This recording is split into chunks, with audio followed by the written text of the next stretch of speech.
How do you turn it around so quickly coming off a 4-1 defeat though against a formidable team? Well, the thing about it, we trying to concentrate on the things that we haven't done right. And if we can get the things we haven't done right, then we will be in a position to win more games than lose. And again, New Zealand is a formidable team. Not no disrespect to them. India would be one of the number one T20 teams in the world. They're not far behind, so we're going to have good competition, and we hope to put things in place properly. Well, all the best then, coach. Thank you.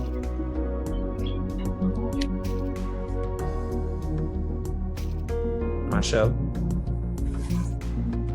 Thank you. The first one is to Mr. Hanes. You mentioned earlier on that Andre Russell is unavailable. Can I just clarify, is that unavailable because he hasn't made himself available, or unavailable for any other reason? Well, I think that for what I've gathered, I think he's unavailable because he hasn't made himself available. But I think that something like that, you can take it up with the director of cricket or any body from the CEO about that. But that's information that came to me. Sorry. Thank you. That's not a problem. Secondly, also to the lead selector, with regards, so obviously these are the last 3 internationals prior to the World Cup.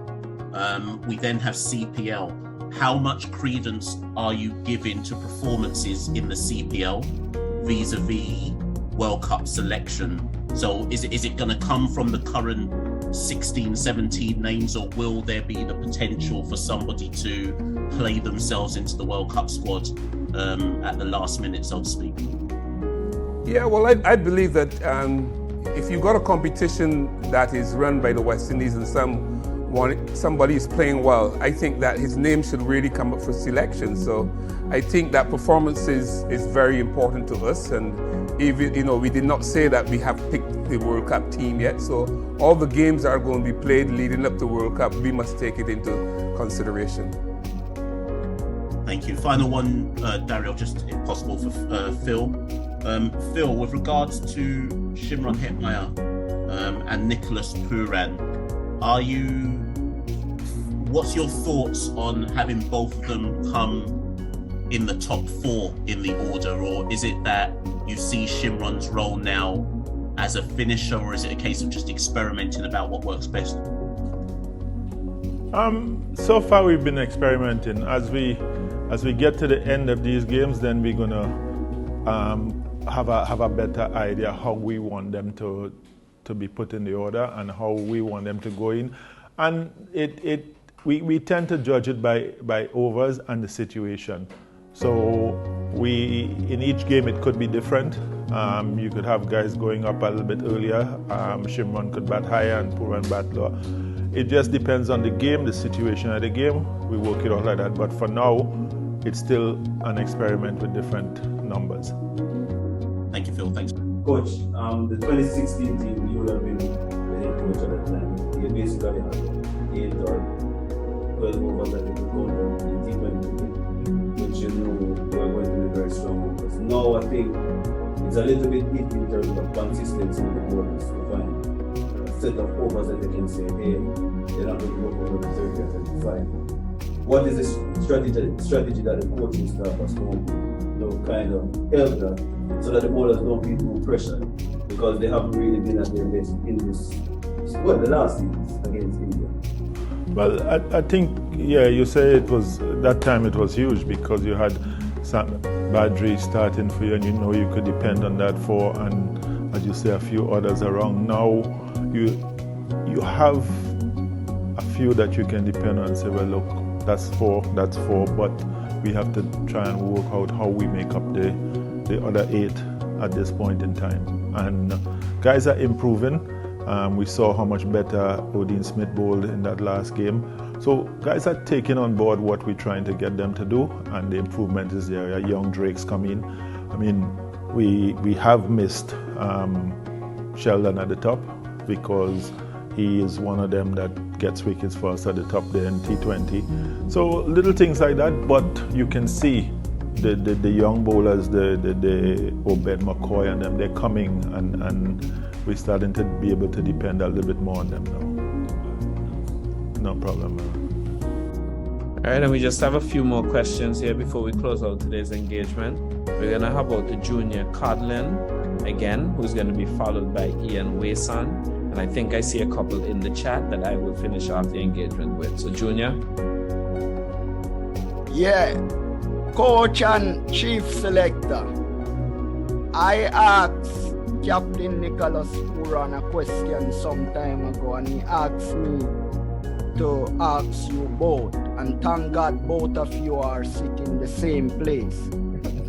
The question is, back in 2020, we saw that he got a big bash contract to go and play after he finished up in New Zealand. And he stayed back to participate in a few first-class matches. So there's interest. So the question is, how far is he from representing the West Indies in Test cricket, seeing that we have a very important series down under in a couple months' time?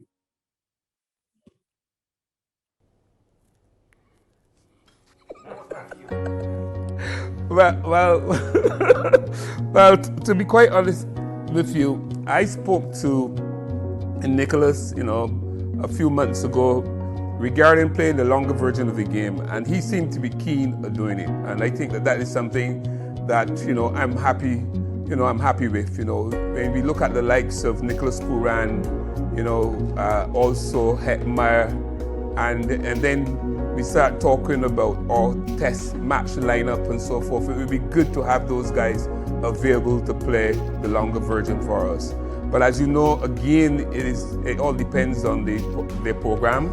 And if they want to, I know for sure Nicholas Puran did indicate that he would love to play the longer version of the game.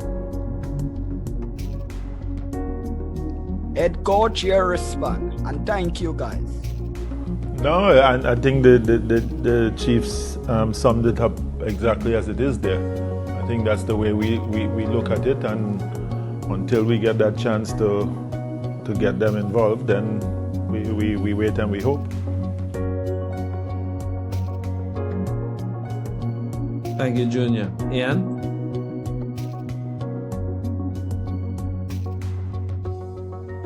Ian, if you're speaking, your mic is on mute. Hi, good afternoon. Thanks again, and good afternoon again. I know, of course, as we mentioned, players playing in different franchise cricket. It has been reported in the media a few days ago that Sunil Narayan has mentioned that he intends to play for the West Indies again, and hopefully soon. I'm asking if he had directed that, if he had communicated directly with the Cricket West Indies about that, and if so, how soon can he be considered for West Indies cricket again? Well, not to my knowledge. I'm not been aware that he's contacted the West Indies cricket regarding his availability to play. I don't know if the coach heard anything.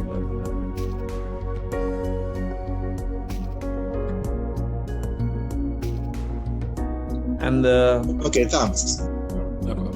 And I see a couple of messages from Joel Bailey in the chat, so I'll just read them out here. With regards to the West Indies A team, who will be monitoring the progress of that squad, especially with the West Indies white ball teams in action? Will it be Robert Hanes? Yes, I think Robert is going to be involved. Also, we also watch it on stream, so we also follow it there.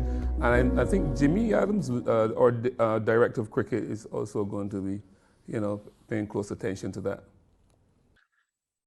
And Joel also had to ask, some of the test specialists are not playing with the A team.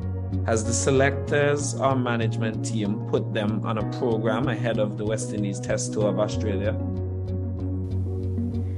Yeah, they would be starting back their preparation now and getting into leading up and pushing to get more and more intense as we get to October and the time to leave to go to Australia.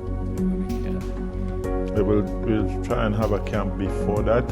Right now, that is the talk about that is ongoing, so that should be in place soon. All right, head coach and lead selector, on behalf of all the media that have turned up here today, I just want to say thanks for making yourselves available to speak with us. And on behalf of Cricket West Indies and the team here on the ground, I want to say thanks to the media for making yourselves available for this press conference. Enjoy the rest of your day, everyone. I'll be sending out the resources of this press conference as soon as possible. Thank you, guys. Yes.